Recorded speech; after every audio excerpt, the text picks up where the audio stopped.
क्या आपने कभी ये सोचा है कि एयरप्लेन जो इतना भारी होकर भी कैसे आसानी से हवा में उड़ता है, और हवा में उड़ने के बाद ये टर्न कैसे लेता होगा? ये एक मजेदार वीडियो है, पूरा जरूर देखिएगा। आज के जो मॉडर्न एयरक्राफ्ट है, जिनका वजन 400 से 600 टन तक होता है, और यह इतने भारी वजन को लेकर आसानी से उड़ जाते हैं, लेकिन इनके पीछे जो इनकी उड़ने की प्रोसेस होती है वह बहुत ही कॉम्प्लेक्स प्रोसेस होती है, और जो पायलट होता है उसकी बहुत ही ज्यादा रेस्पॉन्सिबल जॉब होती है। सबसे पहले हम यह जानते हैं कि यह एयरप्लेन हवा में कैसे उड़ता है। एयरप्लेन को हवा में उड़ने के लिए मैनुअली 4 चीजों का सामना करना पड़ता है। नंबर 1 है थ्रस्ट, नंबर 2 है ड्रैग, नंबर 3 है वेट, और नंबर 4 है लिफ्ट। सबसे पहले थ्रस्ट को समझते हैं। थ्रस्ट इंजन से क्रिएट होता है, और एयरप्लेन के दोनों साइड विंग पर 2 इंजन लगे रहते हैं, और यदि कोई बड़ा एयरप्लेन है तो ज्यादा इंजन भी लगे रहते हैं। एयरप्लेन का इंजन हवा को आगे से खींचता है और हवा को कंप्रेस करके पीछे की तरफ स्पीड में छोड़ देता है तो ज्यादा इंजन भी लगे रहते हैं। एयरप्लेन का इंजन हवा को आगे से खींचता है और हवा को कंप्रेस करके पीछे की तरफ स्पीड में छोड़ देता है, और बदले में हवा इंजन को आगे की तरफ फोर्स लगाती है, जिससे हमारा एयरप्लेन आगे बढ़ता है। और यही न्यूटन का 3rd लॉ ऑफ मोशन है। इंजन का काम होता है एयरप्लेन को आगे की तरफ फोर्स लगाना। ड्रैग फोर्स या फ्रिक्शन को समझते हैं। मान लीजिए कि आप अपनी कार से ट्रैवल करते हैं और आपने कार की विंडो से हाथ बाहर निकालते हैं, तो आपके हाथ को एक फोर्स फील होगा, जो हवा का फोर्स होगा, और यह आपके हाथ को पीछे की तरफ ले जाने की कोशिश करेगा। लेकिन यहाँ पर जो हमारी कार है उसका थ्रस्ट ज्यादा होता है और हमारा हाथ भी मजबूत होता है, तो हम कार के साथ में चलते रहते हैं। लेकिन सोचो, यदि हमारी कार की स्पीड 3-4 किलोमीटर पर आवर है, तो उस कंडीशन में यदि हम कार से हाथ बाहर निकाले तो हवा का इतना ज्यादा ड्रैग फोर्स लगेगा कि हमारा हाथ टूट जाएगा, और ऊपर से यदि इतनी स्पीड में कार चल रही है तो आग भी लग सकती है। क्योंकि आपने देखा होगा कि जब कोई एस्ट्रॉयड टूटता है तो जब वह हवा में यदि इतनी स्पीड में कार चल रही है तो आग भी लग सकती है। क्योंकि आपने देखा होगा कि जब कोई एस्ट्रॉयड टूटता है तो जब वह हवा में स्पीड में ट्रैवल करता है तो फ्रिक्शन की वजह से उसमें आग लग जाती है और वह हमें चमकता हुआ दिखाई देता है। तो ऐसा इस एयरप्लेन में भी हो सकता है। तो एयरप्लेन का स्ट्रक्चर एरोडायनामिक्स टाइप में बनाया जाता है, ताकि जो एयर का ड्रैग फोर्स है उसको कम किया जा सके और उसमें आग भी ना लगे। अब बात करते हैं वेट और लिफ्ट फोर्स की। जब एयरप्लेन का लिफ्ट फोर्स उसके वेट से ज्यादा होगा तभी एयरप्लेन हवा में उड़ पाएगा। उसके लिए एयरप्लेन के जो विंग होते हैं वह जिम्मेदार होते हैं। एयरप्लेन के विंग ही लिफ्ट फोर्स प्रोवाइड करवाते हैं। अब हम इस लिफ्ट और वेट को थोड़ा आसान भाषा में समझते हैं।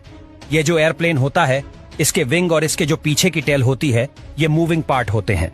ऐसा नहीं है कि इनका स्ट्रक्चर एकदम फिक्स होता है। इन्हीं को एडजस्ट करके एयरप्लेन टेक ऑफ करता है और लैंड करता है।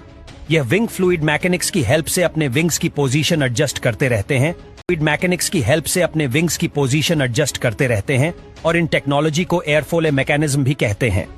एयरफॉल मैकेनिज्म की हेल्प से ही यह एयरप्लेन हवा में उड़ता है। एयरप्लेन के पीछे की तरफ यदि देखोगे तो पीछे की तरफ इसकी टेल है, जहां पर यह जो छोटे छोटे विंग लगे हैं जिसे एलिवेटर बोलते हैं, और यह जो बीच में बना हुआ है इसको रडर बोलते हैं। एलिवेटर जो भी एयरक्राफ्ट और वर्टिकल फोर्स लगता है उसको एडजस्ट करते हैं, और रडर एयरक्राफ्ट के ओरिजिनल फोर्स को मैनेज करता है। अब यह जो रडर और एलिवेटर है यह भी अपनी पोजीशन चेंज करते रहते हैं।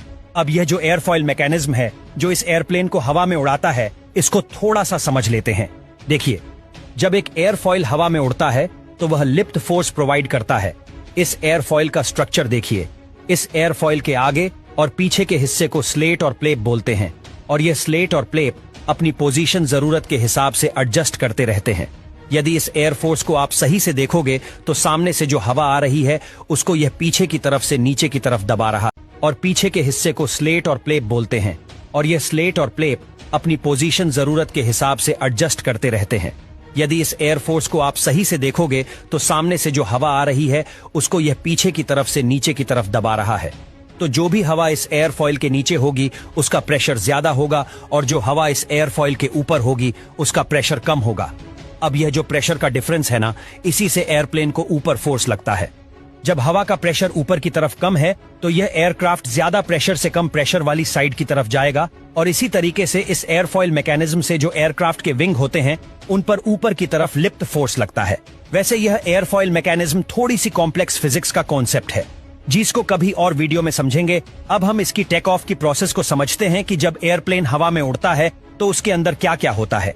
सबसे पहले एयरप्लेन को हवा में उड़ने के लिए जो भी इसके इंजन है उनकी पावर को बढ़ाया जाता है, यानी इंजन है उनकी पावर को बढ़ाया जाता है।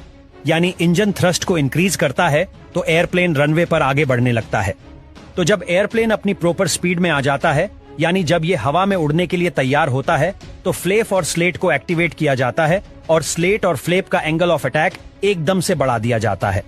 एंगल ऑफ अटैक का मतलब होता है जो एयरप्लेन के विंग है वह नीचे की तरफ झुक जाएंगे और पीछे की तरफ जो एलिवेटर लगे हुए हैं उसके विंग को ऊपर की तरफ मोड़ दिया जाएगा। जैसे ही ये अगल बढ़ता है तो एयरप्लेन रनवे पर चलता चलता एकदम से हवा में आ जाएगा, क्योंकि यहाँ पर जो एयरक्राफ्ट का वेट है उससे विंग से लगाया हुआ लिफ्ट फोर्स ज्यादा होगा, जैसे मैंने कार वाले एग्जाम्पल में बताया था। और जितना ज्यादा लिफ्ट फोर्स होगा उतना ही एयरक्राफ्ट स्पीड में आगे बढ़ेगा और उतना ही हाइट पर जाता रहेगा। और यदि इस एयरप्लेन में स्लेट और फ्लेप को एक्टिवेट नहीं किया गया तो इस एयरप्लेन को एक बस की तरह चला सकते हैं जो कभी नहीं उड़ेगा। ये अब एयरप्लेन के इंजन तब तक थ्रस्ट को बढ़ का एंगल ऑफ अटैक एकदम से बढ़ा दिया जाता है। एंगल ऑफ अटैक का मतलब होता है जो एयरप्लेन के विंग है वह नीचे की तरफ झुक जाएंगे और पीछे की तरफ जो एलिवेटर लगे हुए हैं उसके विंग को ऊपर की तरफ मोड़ दिया जाएगा।